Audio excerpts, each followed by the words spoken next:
340,000 active duty personnel deployed globally, violent crimes still happen in international waters where exactly zero civilian police exist. The second, a warship crosses 12 miles offshore. A single commanding officer gains the terrifying power to lock you in a steel cage. How does the military deliver swift, inescapable justice when the nearest courthouse is oceans away? Let's uncover the dark reality of naval discipline and see what really happens inside the brig. Imagine a Nimitz-class supercarrier, 5,000 exhausted souls crammed into a floating fortress smaller than 3 city blocks. You are currently 2,000 nautical miles from the nearest civilian police precinct.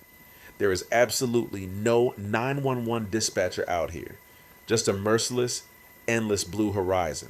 When you compress thousands of sleep-deprived sailors into cramped, windowless compartments for a grueling 9-month combat deployment, the psychological pressure gauge rapidly redlines, tensions violently detonate, strict military rules shatter, violent crimes erupt directly over those roaring reactors.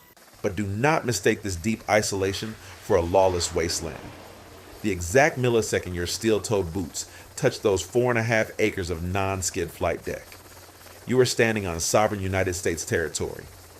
It does not matter if this carrier is anchored in Yokosuka, Japan, or battling brutal sea state 6 conditions in the Philippine Sea. Every single sailor is strictly bound by the Uniform Code of Military Justice. Civilian laws might dissolve at the coastline, but the UCMJ remains absolute, unforgiving, and operates with terrifying velocity. Out here, you are never beyond the grip of military justice. Let us dive deeper into this psychological friction. Imagine breathing recycled, jet fuel scented air for 180 days. You endure punishing 18-hour shifts while 130 decibel F/A 18 E Super Hornets slam into the deck right above your head. Extreme exhaustion poisons the mind. Deep inside the ship's bowels, inside a claustrophobic O3 level berthing compartment, 60 men share a space designed for 40. Your personal space is a steel coffin locker, barely 24 inches wide. Suddenly, a mundane argument over a stolen rat curtain violently escalates. A heavy 2-pound steel dogging wrench swings blindly in the dim red tactical lighting. Bone sickeningly cracks. Warm blood splatters across the deck plates. Adrenaline spikes as sailors scramble to restrain their raging crewmate. Within seconds, the ship's internal security force, the master-at-arms, aggressively breaches the watertight hatch. The cold, sharp click of steel handcuffs echoes much louder than the thrum of the 4 bronze propellers. The attacker is forcefully pinned. The bleeding victim looks down. They silently lock eyes. This is the peak of extreme nautical claustrophobia. The hardened criminal is not shoved into a squad car and driven 20 miles away. He is still trapped right here. You are both locked inside the same steel hull, surrounded by an endless dark ocean. There is absolutely nowhere to run and no place to hide from the horrific reality.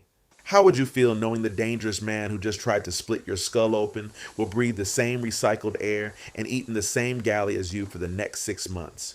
It is a suffocating psychological nightmare that most civilians cannot comprehend. If you want me to guide you deeper into the darkest corners of naval warfare and military discipline, hit that like button and subscribe to the channel right now. Your support allows us to uncover the raw, unfiltered truth behind the uniform. A truth that will completely change how you view our armed forces. Out here, the civilian police cannot save you.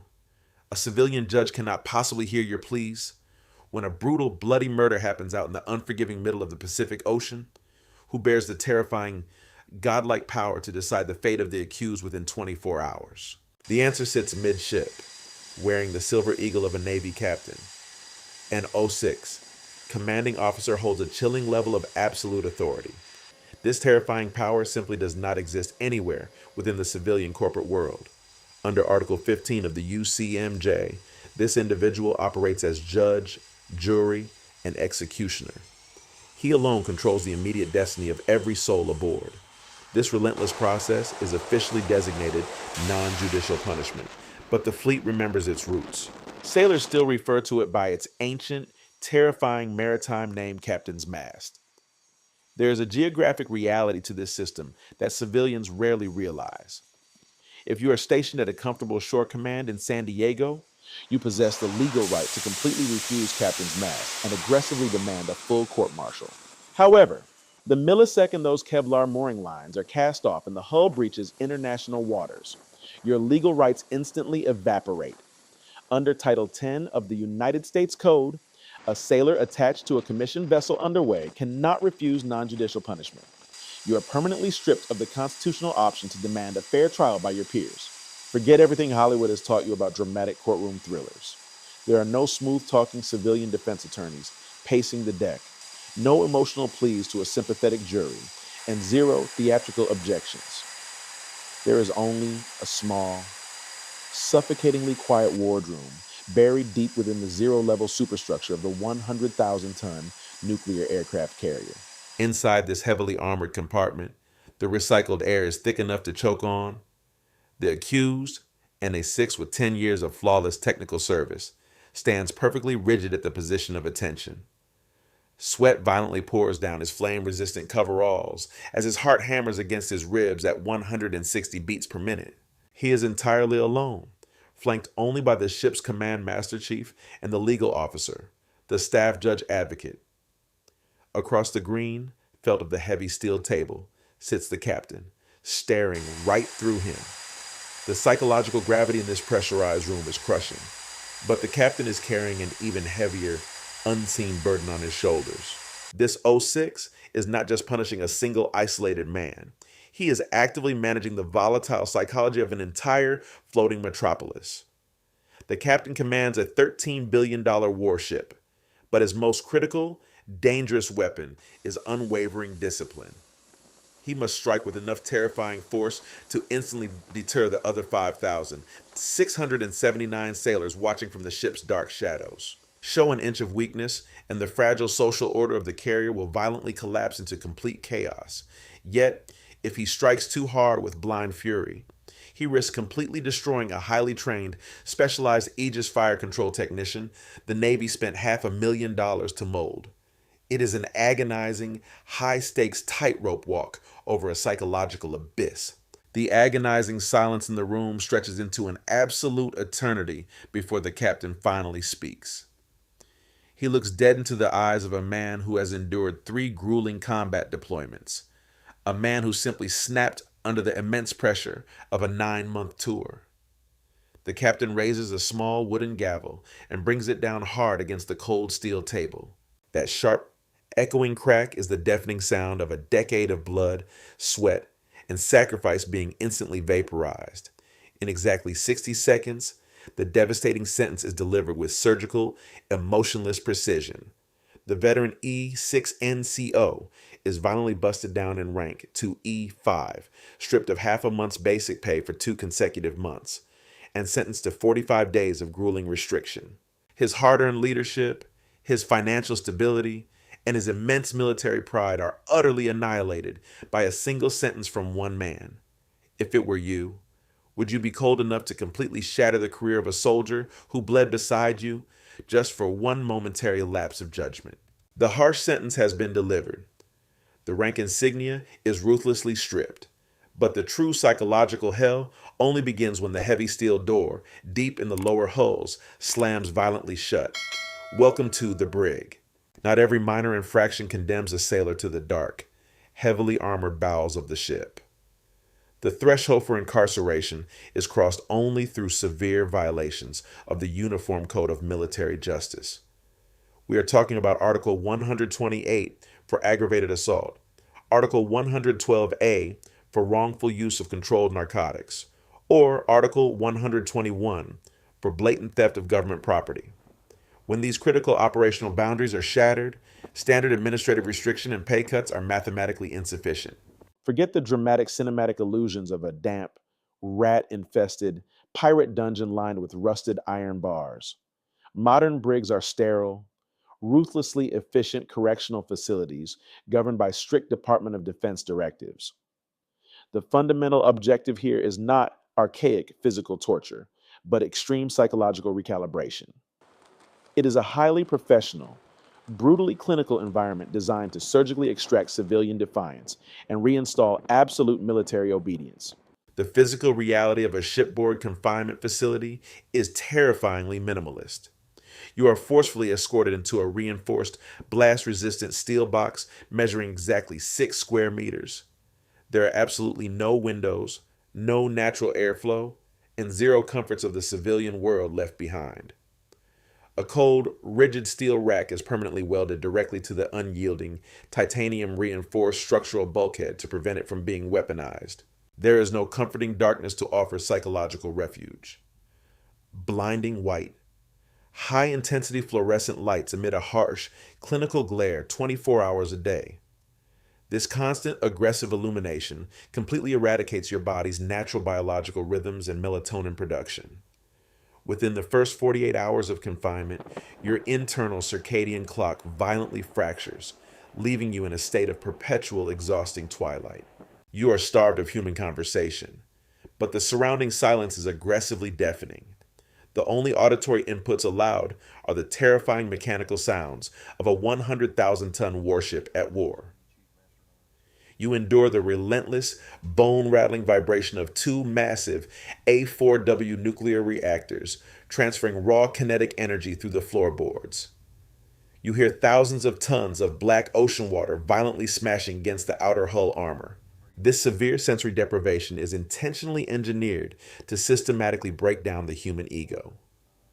The true, lingering horror of the Brig is not the cramped physical dimension, but the devastating surgical removal from the tight-knit Naval Brotherhood. You are suddenly a forgotten ghost aboard a floating city of 5,000 active personnel. You are entirely stripped of your rank, your identity, and your crucial role in the mission. The unseen psychological warfare violently peaks right around the critical 72-hour mark of solitary confinement. Even the most hardened, combat-tested elite sailors begin to mentally disintegrate under the crushing weight of absolute isolation. With no organic concept of dawn or dusk to anchor their minds, minutes stretch into agonizing hours. Those hours morph into endless, indistinguishable cycles of waking nightmares and paranoid hallucinations. Without dynamic external stimuli to process, the isolated human brain turns violently inward and aggressively cannibalizes its own memories. Debilitating regret and crushing anxiety gnaw at the frayed edges of sanity with a ferocity that physical beatings could never achieve. The prisoner is trapped in a relentless, inescapable mental loop, forced to confront the catastrophic, career-ending consequences of their singular failure. The United States Navy fundamentally understands that a highly trained warfighter can easily endure immense physical pain and sleep deprivation. Therefore, military justice weaponizes the one primitive thing human beings fear the most: total, inescapable, psychological solitude. The ultimate punishment is not the heavy steel door. It is a terrifying, profound realization that you have been completely erased from the human world functioning right above your head. Could you maintain your fragile sanity if locked inside a violently shaking 6 square meter steel box? Imagine having absolutely no concept of a sunrise and experiencing zero human interaction for 30 continuous days. The human mind is an incredibly fragile psychological instrument when it is completely stripped of its protective pack and absolutely isolated. This calculated brutality seemingly strips away the very last ounce of human freedom and dignity. It feels entirely devoid of any compassion. But what if I told you that this exact ounce of cruelty is the only mathematical mechanism preventing a $13 billion supercarrier fleet from becoming a mass steel coffin at the bottom of the sea? To fully comprehend this incredibly intense maritime architecture, we must analyze the bloody, unforgiving history of modern naval warfare. The core philosophy of absolute survival is etched deeply into the indestructible steel of the United States Navy. It was permanently forged during the absolute darkest and most desperate hours of the Pacific theater. Out here, human weakness is not a forgivable character flaw. It is a critical, deadly vulnerability that instantly jeopardizes the entire floating collective. Consider the monumental, world-changing Battle of Midway in early June of 1942. Captain Mark Mitcher of the legendary USS Hornet was actively preparing his massive carrier group for the most devastating naval clash in human history. Tensions were running incredibly high as immense Japanese battle fleets rapidly closed the distance. Yet, even as incoming enemy dive bombers darkened the horizon, Mitcher still ruthlessly threw his own sailors into the brig for minor, seemingly insignificant infractions. To an untrained civilian mind, locking up your own able-bodied warfighters right before a massive, apocalyptic battle seems completely counterproductive and insane. However, Captain Mitcher fundamentally understood a terrifying mathematical truth about oceanic combat survival. Discipline absolutely does not take a single day off, especially not on the catastrophic eve of all-out war. If you permit a sailor to lazily ignore a minor regulation today, they might casually ignore a critical damage control protocol tomorrow. This unwavering historical commitment to absolute operational perfection eventually evolved into the incredibly rigorous legal framework we rely upon today. The historic establishment of the Uniform Code of Military Justice in 1950 fundamentally revolutionized military law by brilliantly balancing immense command authority with profound systemic accountability. It created a beautifully transparent, highly standardized system designed to be completely fair and remarkably consistent across all branches. It ensures that discipline is administered strictly out of absolute tactical necessity, never blind malice. Let us aggressively pull this historical reality into the ultra-modern, high-stakes era of advanced electronic warfare and hypersonic threats. Imagine walking into the freezing cold, deeply illuminated combat information center of a modern Arleigh Burke-class guided missile destroyer. This incredibly sophisticated, heavily armored room is the digital, beating heart of the renowned Aegis combat system. It is completely packed with glowing AN/SPY-1 radar consoles, highly classified cryptographic algorithms, and incredibly stressed, hyper-focused tactical technicians. Place yourself firmly in the tactical seat of a primary anti-air warfare operator, staring intently at a glowing green tactical display. You are tracking hundreds of complex, high-velocity atmospheric contacts across a massive 300 nautical mile combat radius. Now, imagine if this specific, vital operator is severely compromised by a devastating narcotic, exhausted, or simply mentally distracted by a lingering personal dispute. In modern naval warfare, the terrifying margin for catastrophic human error is essentially zero. If that compromised operator misses a subtle, fleeting radar anomaly for just a few critical seconds, the operational results are instantly apocalyptic. A hostile DF-21D anti-ship ballistic missile, traveling downward at an incomprehensible speed of Mach 10, will aggressively shatter the ship's hull. It will instantly vaporize the combat center and violently detonate the ship's forward vertical launch magazines. Over 300 highly trained American sailors will immediately drown in a terrifying inferno of burning jet fuel and pulverized, sinking steel. This terrifying tactical reality perfectly explains why the Navy maintains an absolutely zero-tolerance policy for drug use, insubordination, and general negligence.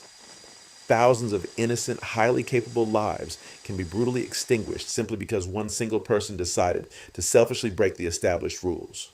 Therefore, military discipline is not designed to be a cruel, archaic mechanism of personal punishment. It is a brilliant, life-saving guarantee that the person standing directly to your left and right will not accidentally kill you with their own stupidity. Suddenly, the piercing, mechanized shriek of the general quarters alarm violently shatters the ship's ambient, steady mechanical hum. The blinding white fluorescent lights instantly snap to a deep, blood-red tactical glow across every single narrow, claustrophobic passageway.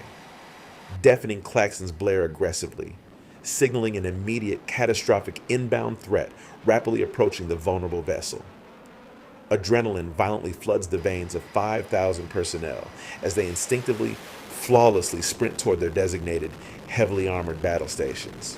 Deep down inside the heavily armored brig, the intense psychological isolation is instantly shattered by the deafening, urgent alarms of war.